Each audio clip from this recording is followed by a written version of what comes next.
CSRF का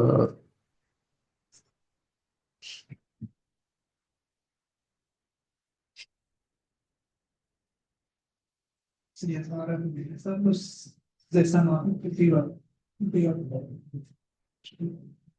token वाला बताया था आप लोगों को, टोकन वैलिडेशन। इसके अलावा और कुछ?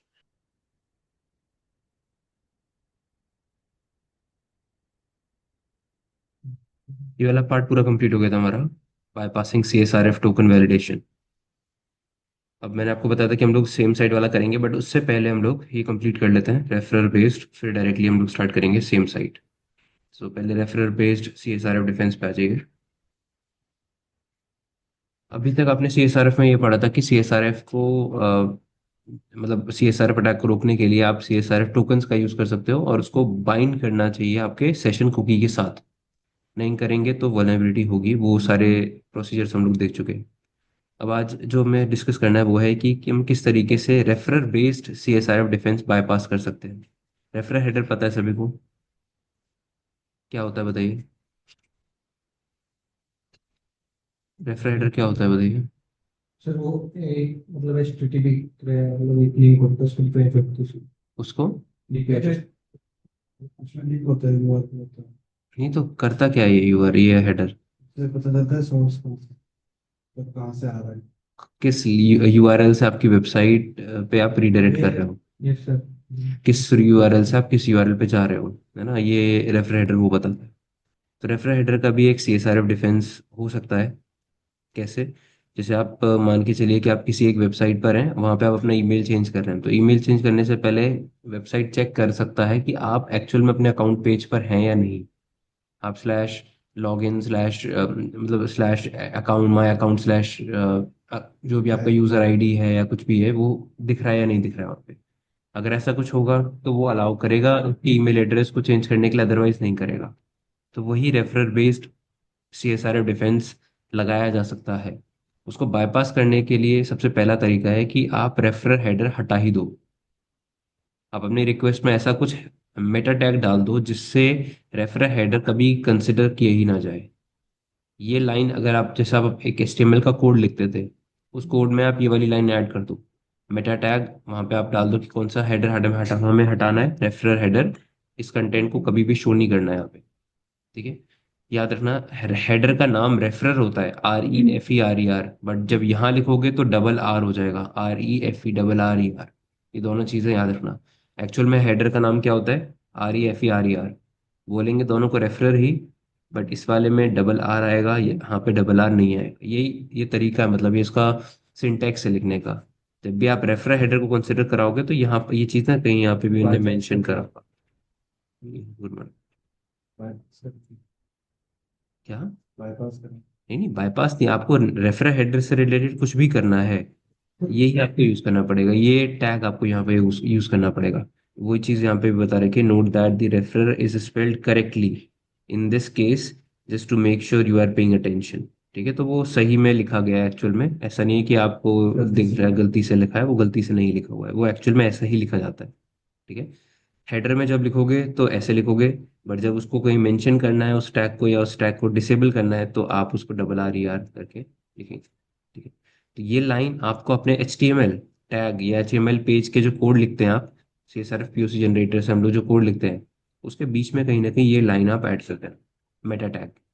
और मेटा टैग आपको पता होना चाहिए कि हेडर जो हेड सेक्शन होता है उसके अंदर आता है। जैसे HTML के दो पार्ट होते हैं, एक हेड और एक बॉडी। तो हेड वाला जो सेक्शन है उसके अंदर आता है मेटा टैग। तो ये वाला तरीका इस तरीके से वर्क करेगा। तो एक बार ओपन कर लीजिए स्लैब को, और डिस्क्रिप्शन में आपको कुछ अलग नहीं मिलेगा, वही सारी चीज़ें हैं। User name, log in, credentials आपको दिए गए हैं। यूजर नेम है वीनर एंड पासवर्ड है पीटर।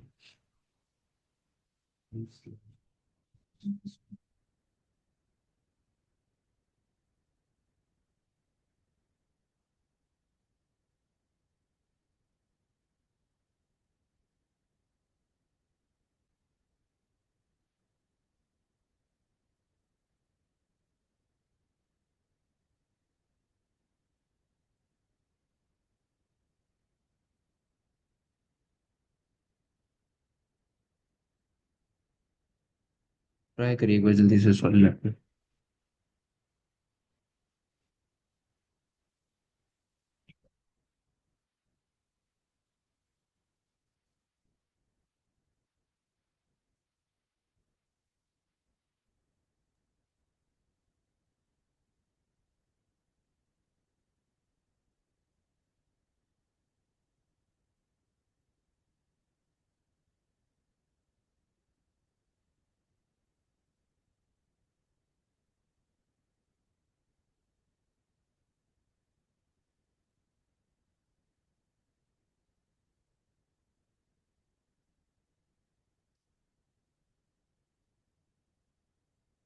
ये लैब चल नहीं रही क्या?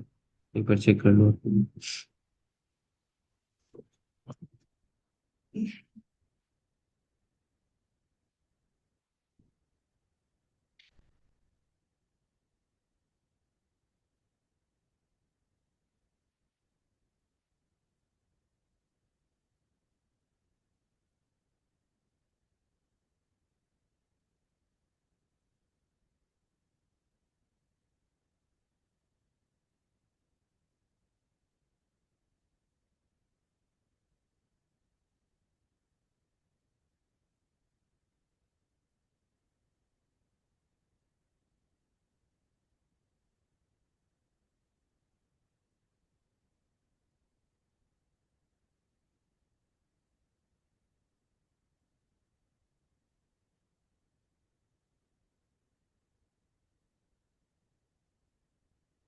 ये लैब चल नहीं रही है, एक बार आप लोग ट्राई करना।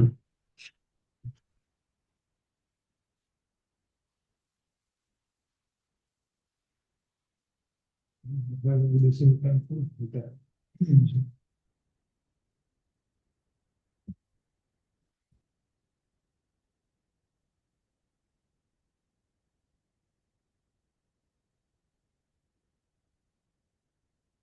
ये करना।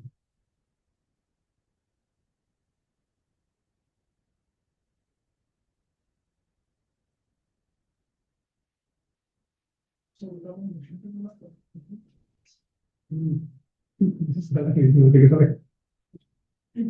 यार मुझे मौका मिला ना मैं पक्का बोलते। एक चीज बता, इसमें कहीं भी ऐड कर सकते हैं ना वो क्या नाम है? हाँ, नहीं, एकदम सेकंड में क्या कहते हैं?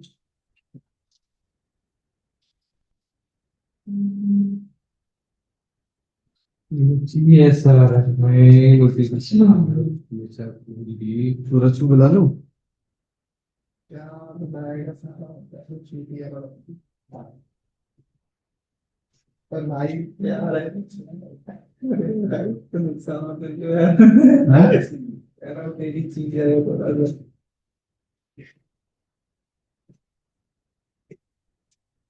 किसी से कहीं भी ऐड कर सकते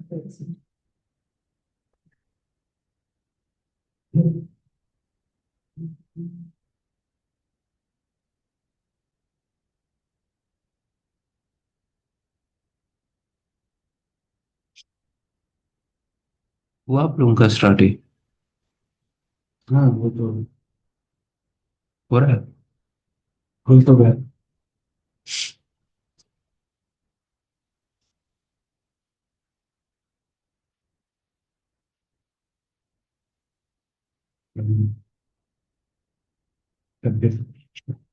इस कम्युनिकेशन जनरेट करके सोचना मतलब हाँ, जनरेट पीओसी ही करना है इसके बाद।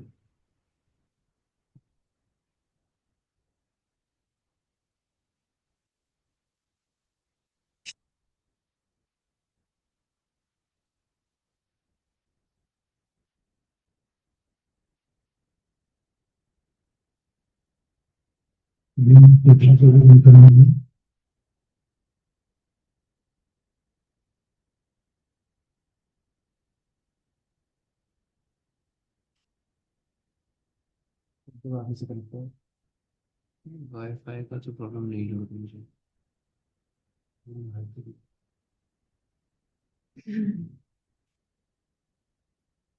आपने अपना लिंक भेज दो उस पे। लैब का जो लिंक है ना, चैट पे डालो इसी पे, जूम पे।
ये वाला नेटवर्क नहीं चल रहा ना?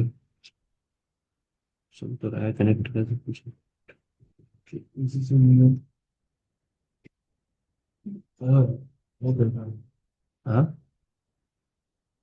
बात खुल रहा है शायद इसके। एक बब सूट तो ओपन है ही। नेटवर्क वो बंद कर। प्रॉक्सी वो प्रॉक्सी। बिना इसके तो चल रहा है। इसके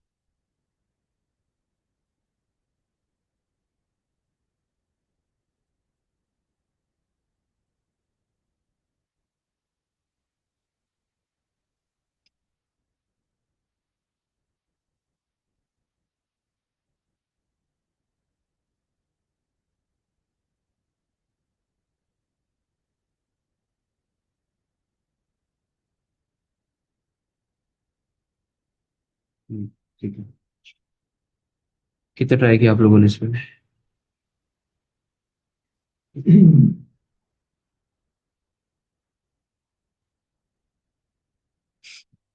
ईमेल आपने चेंज किया इस पे, अब आप रिक्वेस्ट जाके चेक करिए। हम्म, देखो अभी यहाँ पे आपको ऑलरेडी रेफरल हेडर मिल रहा है, जहाँ पर क्या लिखा हुआ है कि आप वीनर के अकाउंट से लॉगिन हुए हो, उसके बाद वीनर का ही आप ईमेल एड्रेस चेंज कर रहे हो। आप ट्राई करके देखिए कि अगर मैं ये पार्ट यहाँ से हटा देता हूँ तो क्या ये रिक्वेस्ट वर्क कर रही है या नहीं। अभी भी वर्क कर रही है, ठीक है। जैसे इसको ईमेल को भी आप कुछ नया कर दो, दोबारा से सेंड करके एक बार देखो, रिक्वेस्ट वर्क कर रही है। आपका जो ईमेल है वो चेंज हो चुका होगा, ABC12 करके कुछ आ गया होगा यहाँ पे, ठीक है। मान के चलिए कि मैं मतलब इतने में भी वो सपोर्ट कर रहा है, जरूरी नहीं है कि आपको वो my account question mark winner लिखवाना है रिक्वेस्ट में, ठीक है।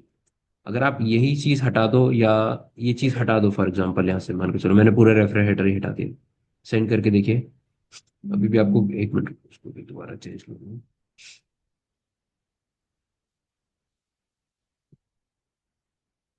अच्छा, ये चीज़ें अभी हमारे अकाउंट में क्यों वर्क कर रही है, क्योंकि ऑलरेडी हम ही ये रिक्वेस्ट परफॉर्म कर रहे हैं। अब इस पे आपको दूसरा कोई दिया गया है नहीं शायद, एक ही क्रेडेंशियल दिए गए हैं इस पे। हम्म। अगर यहाँ पे आपको दूसरा कोई क्रेडेंशियल दिया होता तो आप चेक कर पाते कि क्या आप दूसरे किसी अकाउंट के ये चीज़ सेम चेंज कर पा रहे हैं या नहीं कर पा रहे हैं, ठीक है। तो आपको डायरेक्टली यहाँ पर तो चीज़ें ट्राई करनी पड़ेंगी, क्योंकि आपको दूसरा कोई अकाउंट नहीं दिया गया है। लेकिन CSRF में हमेशा याद रखना, दो अकाउंट के बीच में सारी चीज़ें ट्राई करना है आपको। एक अकाउंट का रिक्वेस्ट को आप दूसरे अकाउंट पे ओपन करके देखेंगे, ठीक है, तभी वर्क होने के चांसेस हैं। तो यहाँ पर आप वापस से जो भी चीज़ें थी वो ऐड कर दीजिए। और ये हमें ध्यान रखना है कि रेफरल हेडर यहाँ पे होना, अगर होगा तभी ये रिक्वेस्ट को एक्सेप्ट करेगा। मान के चलो मैं अगर रेफरल हेडर यहाँ से हटा दूँ, जैसा भी हम लोगों ने करके देखा कि हम लोग नहीं चाहते कि रेफरल हेडर यहाँ पे हो। अगर रेफरल हेडर होगा तो ये चेक कर सकता है। जैसे मैं यहाँ पर, अच्छा एक चीज़ और ट्राई कर लेते हैं। मैं ये डोमेन चेंज कर देता हूँ, कुछ और रैंडमली यहाँ पे डाल दीजिए आप। इसको दोबारा से ट्राई करके देखते हैं। अब आया आपके पास एक एरर, इनवैलिड रेफरल हेडर। अब इस चीज से क्या समझ आ रहा है आप लोगों को? रेफरल हेडर ये चेक कर रहा है, अगर है तो चेक कर रहा है, नहीं है अगर मैं ये हटा दूं यहाँ से रेफरल हेडर तो तो ये वो चेक चेक नहीं नहीं कर कर रहा। कि है या नहीं। हाँ, ये चेक नहीं कर रहा कि है या नहीं, बट अगर है तो वो क्या चेक कर रहा है, वो डोमेन नेम उसके आगे चेक करेगा। और डोमेन नेम ही चेक कर रहा है, उसके आगे ये चेक नहीं कर रहा कि वो इसके आगे कुछ भी लिखा हो, इससे कोई मतलब नहीं है उसे। इस चीज से कोई भी मतलब नहीं है। है ना। इस चीज से कोई मतलब नहीं, तो मतलब आपको किसी भी तरीके से रेफर हेडर उस रिक्वेस्ट में हटाना है। अब ये हेडर आपके हाथ में नहीं है, मतलब आपके हाथ में है जब तक आप कुछ एडिशनल चीजें नहीं डालते हो। वो एडिशनल चीज क्या थी जो मैंने आपको बताया था, वो मेटा वाला जो टैग था, ये आपको इंक्लूड करना पड़ेगा इस रिक्वेस्ट में। इसको कॉपी करिए, यहाँ पे आ जाइए और इसका पीओसी जनरेट कर लीजिए एज इट इज।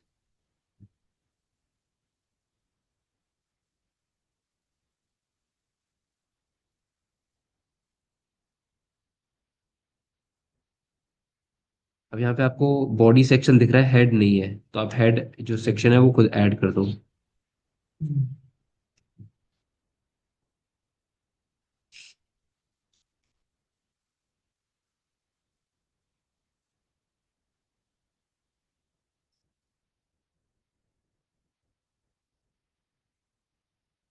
हम लोगों ने यहाँ पे मेंशन कर दिया कि इस रिक्वेस्ट में कभी भी आपको रेफरर हेडर इंक्लूड नहीं करना। मतलब ये रिक्वेस्ट जो भी क्लिक करेगा उस पर रेफरर हेडर की वैल्यू नहीं होगी। यहाँ पर ईमेल एड्रेस चेंज कर दीजिए।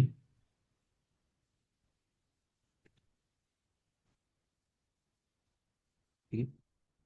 बस एज इट इज ये रिक्वेस्ट हम लोग सबमिट करके देखते हैं कि ये वर्क कर रहा है या नहीं कर रहा है। तो आप कॉपी कर लीजिए इस कोड को, और आपके पास एक्सप्लॉइट सर्वर दिया हुआ है।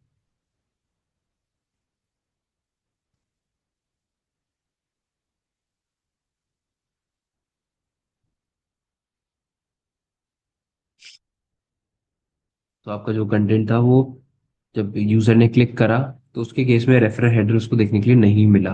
और रेफरर हेडर क्योंकि नहीं था, इसलिए ये रिक्वेस्ट वर्क कर गई, अदरवाइज ये नहीं करती।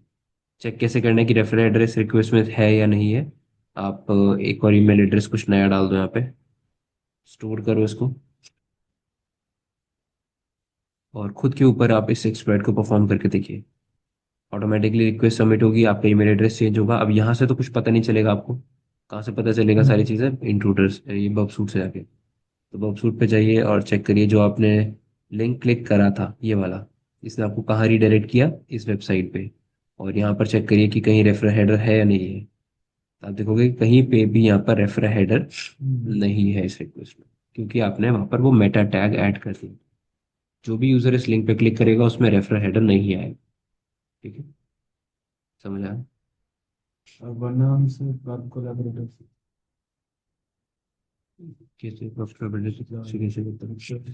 तो हमने जो एक्सपर्ट सर्वर का यूज किया है हाँ हाँ। तो वैसे कैसे यूज करें?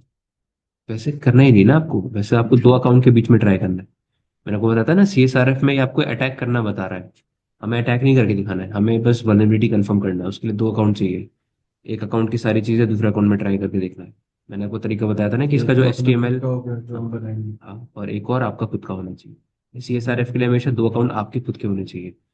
और दोनों अकाउंट दो अलग अलग ब्राउजर में लॉगिन होने चाहिए, या तो प्राइवेट विंडो में होना चाहिए और एक नॉर्मल ब्राउजर जो होता है उसमें होना इनकॉग्निटो चाहिए। या फिर हाँ। तभी आप इसको चेक कर पाओगे। और तीसरी चीज, आपको जो HTML कोड अपने पीओसी से जनरेट करा है, वो कोड आप एक फाइल में सेव करोगे, और उसको उस फाइल को दूसरे ब्राउजर पे ओपन कर दोगे। इस तरीके से अटैक परफॉर्म करना है, क्योंकि आपके पास कोई पब्लिक सर्वर नहीं है। कोलैबोरेटर यूज नहीं कर सकते, कोलैबोरेटर आपको कोड को होस्ट करने में हेल्प नहीं करता। है ना। तो वो सारी चीजें ध्यान में रखना। तो दो अकाउंट चाहिए, एक अकाउंट, दो ब्राउजर चाहिए डिफरेंट, और उसके बाद आपको ये कोड सेव करना है एक फाइल में और दूसरे ब्राउजर पे उसको ओपन।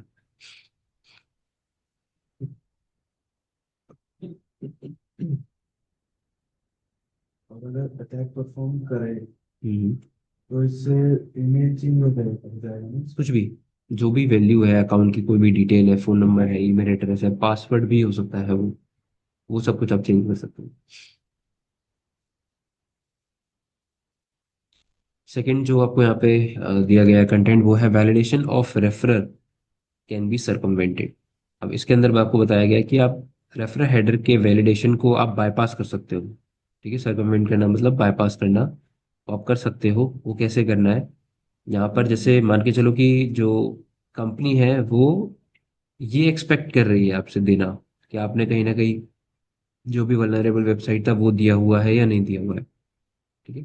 लेकिन आपने क्या किया, आपने एक्चुअल में जो वेबसाइट यूज करी है वो ये है, और उसका एक सब डोमेन बना के आपने उसको यूज कर दिया, मतलब ऐसा दिखाया। ऐसा नहीं कि आपको एक्चुअल में ये सब डोमेन बनाना है, ऐसा नहीं है। आपको बस ऐसा दिखाना है कि आपने एक सब डोमेन बनाया हुआ है, और उसके बाद जो भी अटैक आपको परफॉर्म करना है वो करो। इस केस में क्या होगा, या तो ये तरीका है या तो दूसरा तरीका ये दिया हुआ है। आप क्वेश्चन मार्क पैरामीटर की तरह यूज कर लो यहाँ पे। मतलब यहाँ पर आपने अटैकर वेबसाइट डाला हुआ है, सब कुछ यहाँ पे अटैकर की वेबसाइट का है, बट जो क्वेश्चन मार्क के बाद वाली चीजें हैं वो क्या है आपकी, एक्चुअल में वो रिक्वेस्ट जो आप चाहते हो या सर्वर चेक कर रहा है कि ये, जिससे उसने वाइट लिस्ट कर रखा है वल्नरेबल वेबसाइट डॉट कॉम। आप भी यही दिखाना चाहोगे कि वल्नरेबल वेबसाइट डॉट कॉम कहीं ना कहीं इस यूआरएल में लिखा हुआ है, चाहे वो सब डोमेन की तरह लिखा हो या तो वो पैरामीटर की तरह लास्ट में मेंशन किया गया। तो इस चीज को परफॉर्म करने के लिए अब आपको एक चीज ध्यान रखना है, पहले तो यहाँ पर कुछ और भी लिखा हुआ है। एक, डायरेक्ट करेंगे ना। नहीं ये रीडायरेक्ट नहीं कर रहा कुछ भी, ये जो रिक्वेस्ट है ये रेफर हेडर की जगह आपको लिखना है। ये सारा कुछ आपको रेफर हेडर की जगह लिखना है। अब रेफर हेडर आपको ये बताता है कि आप कहाँ से आ रहे हो। तो अगर वो जो जगह जहाँ से आप आ रहे हो, वो जो लिंक है, वो लिंक अगर ऐसा कुछ है, तो हो सकता है कि सर्वर उसको समझ ले कि हाँ इसमें क्योंकि वल्नरेबल वेबसाइट लिखा हुआ है तो ये एक्चुअल में होगा, एक्चुअल में सही सोर्स है जहाँ से रिक्वेस्ट आ रही है। या तो ऐसे कर लो उसको एक सब डोमेन की अगर तरह। वो रेफरेंस चेक होगा तो हाँ कहाँ से रेफर, आ रही हाँ है, रेफर कहाँ हेडर, से आनी चाहिए। रेफरेटर वो इस बार चेक करेगा। जैसे लास्ट सिचुएशन में क्या था कि आपने हटा दिया तो चेक नहीं कर रहा था, यहाँ पे आप हटा भी दोगे तब भी वो चेक करेगा। और चेक कर रहा है क्योंकि, तो इसीलिए आपको कहीं ना कहीं उस यूआरएल के अंदर अपना मेलिशियस कंटेंट भी डालना है और ओरिजिनल कंटेंट भी डालना है। मेलिशियस कंटेंट तो अपने आप आ जाएगा कि बंदा कहाँ से रीडायरेक्ट हो रहा है, आपके एक्सप्लॉइट सर्वर से रीडायरेक्ट हो रहा है ना। कहाँ से रीडायरेक्ट हो गया आप, एक्सप्लॉइट सर्वर से, तो एक्सप्लॉइट सर्वर का जो नाम है वो तो आएगा ही आएगा रेफर हेडर में। हम नहीं चाहते कि वो ना आए। उस सिचुएशन में आप रेफरर हेडर के साथ कुछ और ऐड कर दोगे, तो वो चीजें क्या है वो मैं आपको बताऊंगा। इसको भी ओपन कर लीजिए। अच्छा, इसमें आपको कुछ बताया गया था वो भी देख लो एक बार।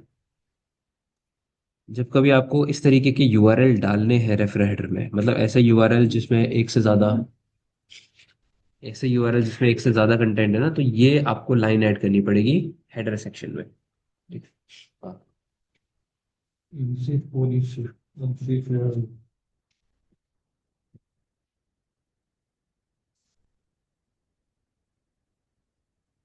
ये तो शिवा मार गए। ये शिवम चेता आ गया। शिवा मारू। आजकल तो पौधे ही हरे भरे हो गए आपके।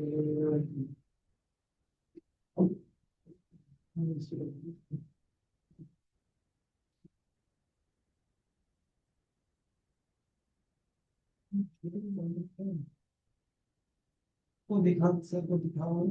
सरकार बोले क्या हो रहा है तेरे हाथ में ये। क्या क्या हो रहा है।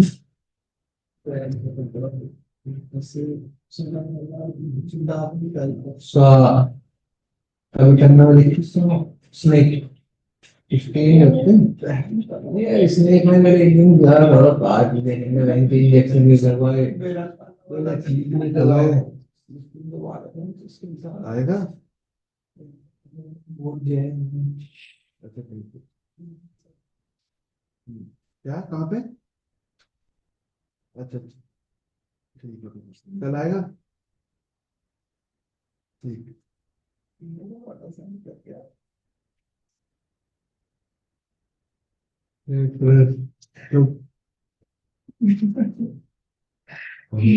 मेरा मन चाहता है तो पीछे से बैठता है जो भी है दोस्त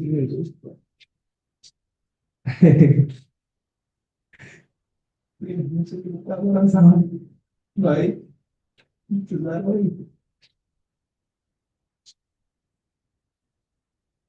इसे सामने खाता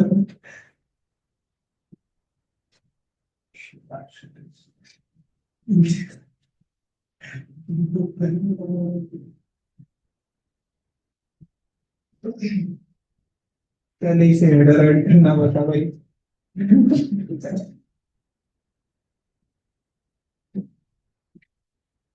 ठीक है। Today, we will discuss new mobile.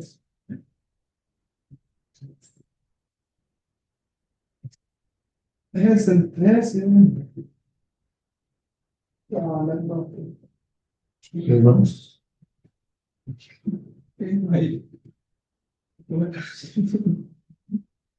Hey, what's Hey, Shivam Partha कृपया रात को तीव्र गति से चलाएं। हमें जल्दी ही अपने मेटल क्या है तुम्हारा स्थान पर पहुंचना है। वो नूर है पर कुछ करके था ना नहीं हेड करके हेड हेड नहीं हेड करके था हेड ही था हेडर का ना हेड का ये था ना मैंने तो कर दिया तो इधर name referrer content never content never ना अब वो एक बार दिखेंगे हेड में ये लगा बैक से एक स्लैश लगाइए यहाँ अरे वो यहाँ है पर यहाँ पे क्लोज नहीं हो रही अच्छा तो इसलिए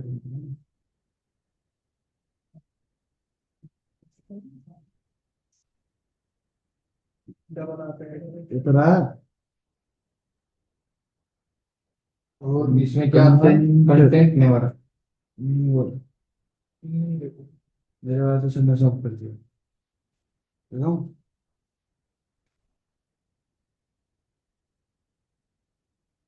बस वो सॉरी देख मेरा तो सुनना सब कर मैंने तो सोल्व कर दिया था यार देख तो अभी तो पढ़ा देख मैंने तो हाँ पहाड़ तोड़े क्या बैठ के मैंने तो सोल्व कर दिया बता रही हो वो आई बोला क्या तो बहुत अच्छी है मुझे एक औरत है 14 बच्चे हो गए 50 साल की उम्र में कल परसों की लिखी बच्चे 14 बच्चे हो गए हाँ 14 बच्चे हैं उसके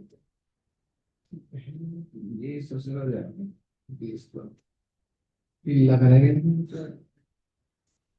तो जानते हैं आपका डिलीवर नहीं नहीं रुक सही कर डिलीवर कर अबे सही कर ईमेल थोड़ा सा चेंज कर मेल अबे एक ही बात है नहीं मेल चेंज करनी पड़ती बार बार मेल एक बार में हाँ तो वो गए कहाँ हैं तो वो कर डिलीवर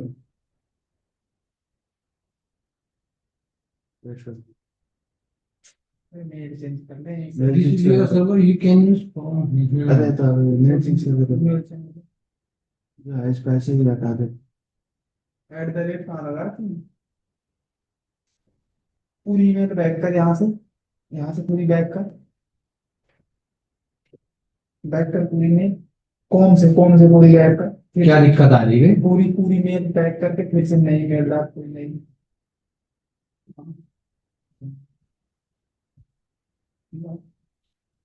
मशीन लोड ऐड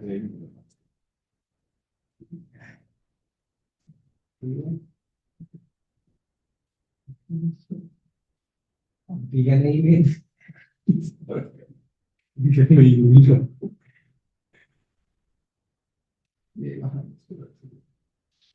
ये नई मेल कमाया मशीन लोड ही है नहीं तो है ना बस बदली कट रही है ये सर क्या ये दिखा जरा ईमेल दिखा कौन सा है टेक्निक यूज कर रहा है सारी सरे नया मान ले रहा है चीजों को बाईपास करके आगे बढ़ रहा है नया मान ले रहा है अभी नया नया मार्केट होगा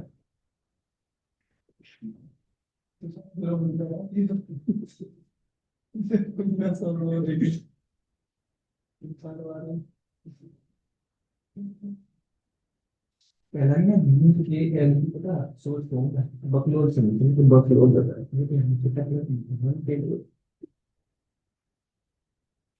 अब समझ में आया कि वो वहाँ पे ठीक है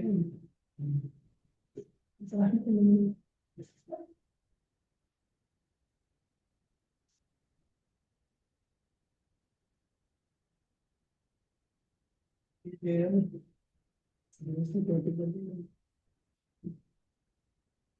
जी के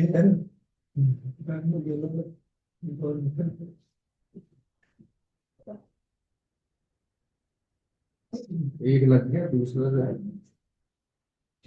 ब्रोकन रेफर को खुद से करने की कोशिश करें। सीएसआर ब्रोकन है, और मैं पहले पहले पेज में क्या करता है, वही है, that image वही है, वही है। Globe domain test pro domain test से ब्लॉक कर रहा है। Its attempt to detect I, but the detection mechanism can be bypassed. Post an HTML page that was Yes, test in the behavior is एक से दो try करते हैं।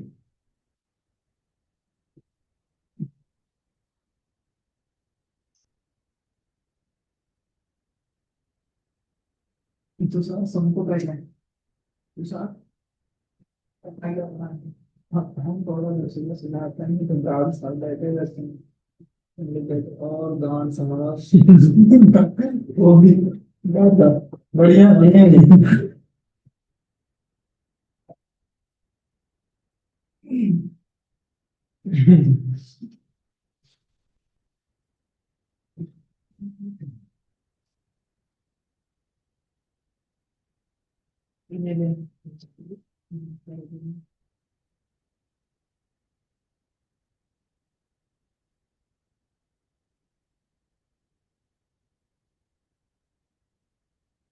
हम्म। Discuss.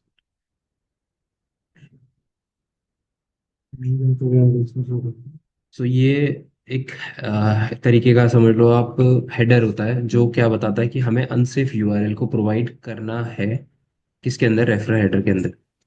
सो एक पॉलिसी होती है जो आप अटैच कर सकते हो, उसी के बाद ही ये कंटेंट वर्क करेगा। मतलब इस तरीके के यूआरएल अगर आपको यूज करने हैं तो आपको ये पॉलिसी एम्बेड करनी पड़ेगी अपने रिक्वेस्ट के अंदर। और ये क्या है, एक हेडर है। जैसे कुकी हेडर होता है, होस्ट हेडर होता है, रेफर हेडर होता है, वैसे ही ये भी क्या है, हेडर है जो आपको ऐड करना पड़ेगा अपनी रिक्वेस्ट में। ठीक है।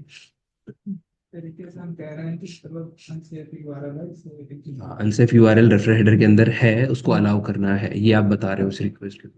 ठीक है।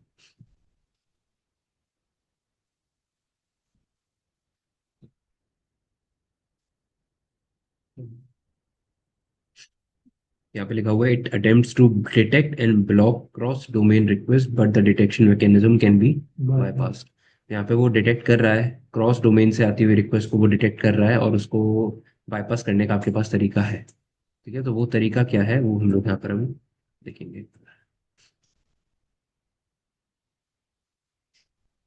वही हेडर पता नहीं। क्या हो गया? साइकिल वाला तो इसी होगा, नई टेक्निक पता लग गया।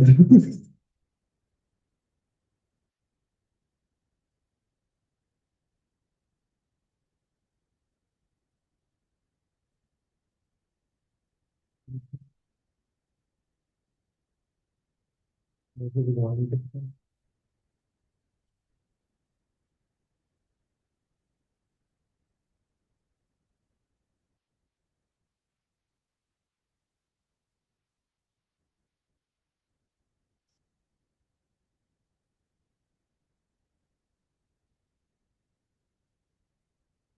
ठीक है, सो आपने यहाँ पर लॉग इन कर लिया, एक बार दोबारा करना पड़ेगा।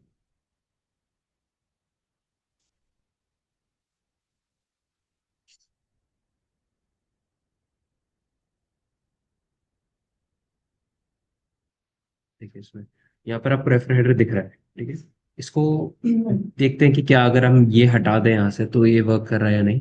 नया ईमेल एड्रेस डालते हैं यहाँ पे, आपको कुछ भी वर्क कर रहा है। ठीक है। दूसरी चीज, क्या अगर हम लोग ये रेफर हेडर ही हटा दें तो क्या वर्क कर रहा है ये सिचुएशन हमारी?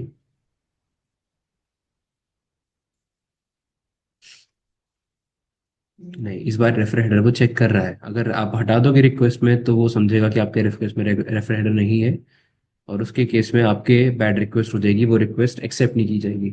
तो अब यहाँ पे आपको ये पता चल गया रेफर हेडर देना जरूरी है। ठीक है। क्या रेफर हेडर में हम कुछ भी डाल सकते हैं, ऐसा भी कुछ है क्या? तो आप यहाँ पे डाल के देख लो कुछ भी रैंडमली और सेंड करके देखो उसको। नहीं, आप रेफर हेडर में कुछ भी नहीं डाल सकते। आपको एग्जैक्टली वही वेबसाइट डालना ही पड़ेगा जिस वेबसाइट से रिक्वेस्ट आ रही है। जब इस तरीके का कुछ होगा तभी आपकी ये रिक्वेस्ट एक्सेप्ट की जाएगी, अदरवाइज नहीं की जाएगी। ठीक है। अब ये कैसे आप कैसे प्रोवाइड करोगे आप ये चीज़, यहाँ से लेकर यहाँ तक ये चीज़ आप कैसे प्रोवाइड करोगे। तो उसके लिए एक नया कॉन्सेप्ट समझ लीजिए। अब यहाँ पे आप राइट क्लिक करने के बाद जब आप पीओसी जनरेट करते हैं, तो पीओसी जनरेट करने के बाद आपको एक फंक्शन दिखाई देता है जिसका नाम है history dot push state. Script के अंदर मेंशन है ये। जैसे आप अलर्ट लिख देते हो तो अलर्ट क्या होता है, एक फंक्शन होता है, वैसे ही एक फंक्शन है जावा स्क्रिप्ट का जो है हिस्ट्री डॉट पुश स्टेट। इसके अंदर कुछ ना कुछ यहाँ पे कंटेंट दिए हुए हैं, जिसमें से जो लास्ट वाला यहाँ पर अवेलेबल है, ये जो प्लेस अवेलेबल है, ये प्लेस क्या बताता है कि आप यहाँ पर यूआरएल देते हैं। और अगर वेबसाइट इस दिए हुए कंटेंट को कहीं यूज कर रही है, नॉर्मली इस यहाँ पर आप यूआरएल प्रोवाइड कर सकते हो। जैसे यहाँ पे अभी स्लैश लिखा हुआ है, मतलब क्या है कि आपकी रिक्वेस्ट है वो स्लैश से आ रही है। चाहे आप जो भी वेब, जैसे आपने अभी ये कहाँ पे होस्ट कर रखा होगा अपने एक्सप्लॉइट सर्वर पे, तो वो रिक्वेस्ट कहाँ से आएगी, आपके जो भी एक्सप्लॉइट सर्वर का यूआरएल है वहीं से आपकी रिक्वेस्ट आ रही है। अगर हम यहाँ पर ये चीज ऐड करते हैं एज इट इज एक पैरामीटर की तरह, जैसे आपको यहाँ पे बताया गया था कि आप एक पैरामीटर की तरह इसको दे सकते हो।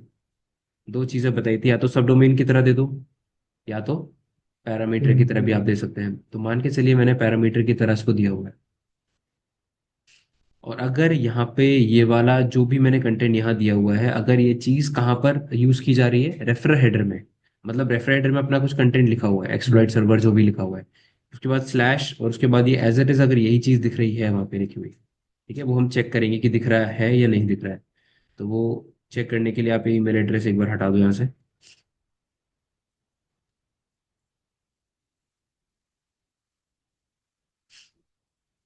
ऑटो, चलो ऑटो सबमिट अभी रहने दो, अभी बस चेक कर रहे हैं। तो मैंने इसको कॉपी किया एज इट इज।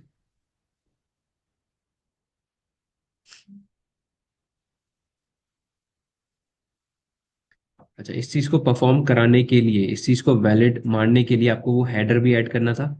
इसका नाम था रेफरल पॉलिसी। ये भी ऐड करना था हमें। तो ये, तो यहाँ पर आपको बताया गया था कि आपको एक हेडर ऐड करना है। वो हेड कहाँ पे ऐड किया जाएगा, हेड वाले सेक्शन में, ना कि बॉडी वाले सेक्शन में। तो मैंने यहाँ पर हेडर ऐड कर दिया, और वहाँ पे लिख दिया मैंने कि मुझे क्या नहीं चाहिए, मुझे वो रेफरल पॉलिसी वाली जो चीज़ है वो मुझे अपने पास नहीं चाहिए। ठीक है।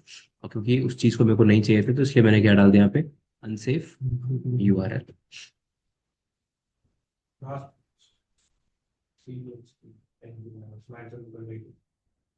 किसके साथ थी आपकी क्लास? मेरे साथ तो अभी कोई क्लास नहीं आपकी। प्रशांत सर के साथ होगी। प्रशांत सर सेकेंड लैब में होंगे वो। ठीक है। यहाँ पर आपने रेफरल पॉलिसी वाला जो कंटेंट है वो यहाँ पे आपने सेट कर दिया। अब इसको सेट करने के बाद क्या होगा कि आपका जो यूआरएल है, अनसेफ यूआरएल जो है, वो भी आपके अलाउ हो जाएंगे। ठीक है।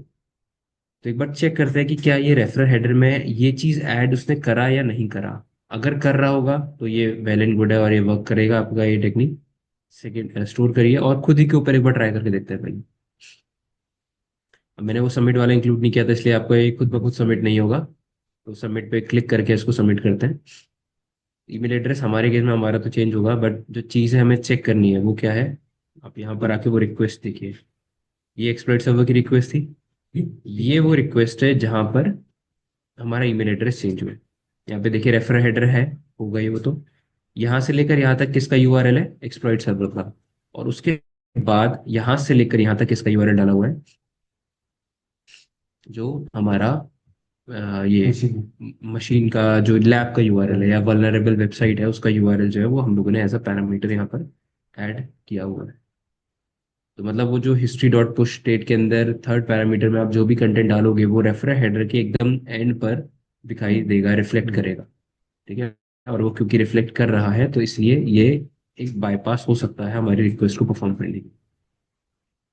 अब आप वापस जाइए और एक नया पीयूसी आप दोबारा से जनरेट कर लीजिए, क्योंकि ये ऐड करना पड़ेगा आपको।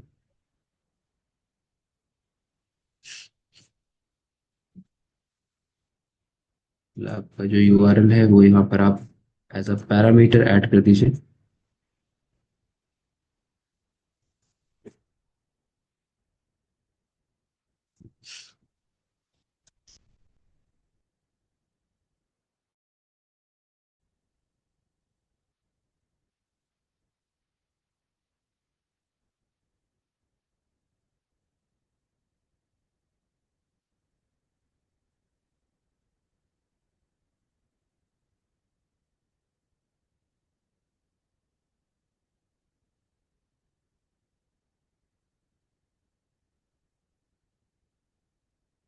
ठीक है, समझ आ गया?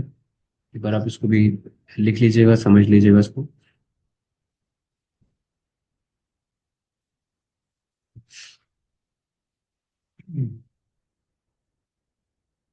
सो रेफर हेडर के बेसिस पे अगर चेक किया जाएगा तो ऐसे उसको बाईपास किया जा सकता है, ठीक है।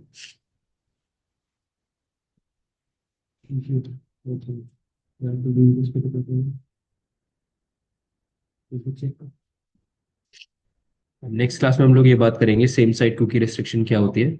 तो पहले तो सेम साइट समझना पड़ेगा आपको, सेम साइट क्या होता है। मैंने इसका एक थोड़ा सा ओवरव्यू आपको दिया था जब हम लोग लास्ट क्लास में क्या कर रहे थे, कुकीज मैंने आपको प्रोवाइड करवाई थी सेट कुकी पैरामीटर के थ्रू। तो same site equals to none मैंने ऐड कराया था। उसका ऑब्जेक्टिव क्या था वहां पे मैंने ये बताया था कि एक वेबसाइट दूसरे वेबसाइट की कुकीज को एक्सेस कर सकता है या नहीं कर सकता है। वो चीज सेम साइट के थ्रू रिफ्लेक्ट की जाती है, ठीक है। सेम साइट एक तरीके की एक रिस्ट्रिक्शन पॉलिसी है जो आपके वेबसाइट्स कुकीज पर लगाते हैं, और उसके थ्रू वो कुकीज को सिक्योर करते हैं ताकि आपके कुकीज को कोई अनऑथराइज्ड यूजर या अनऑथराइज्ड वेबसाइट उसको एक्सेस ना कर पाए, है ना। तो वो चीज़ हम चाहते हैं कि हमारे इस केस में परफॉर्म हो। हम चाहते हैं कि हम कुकीज एक्सेस कर पाए किसी की। तो वो चीज़ हम लोग परफॉर्म करके देखेंगे सेम साइट के अंदर, ठीक। इससे पहले जितना भी हम लोगों ने करा है CSRF का वो एक बार लिख लीजिएगा अपने नोट्स वगैरह में, और सारे लैब्स एक बार सॉल्व कर लो। पुराना कोई लैब ऐसा तो नहीं बचा कि आप लोगों ने प्रैक्टिस नहीं करा अभी तक? आप पहले कह रहे थे ना कि बचे हुए हैं बहुत सारे लैब्स वगैरह, हो गए सारे कंप्लीट?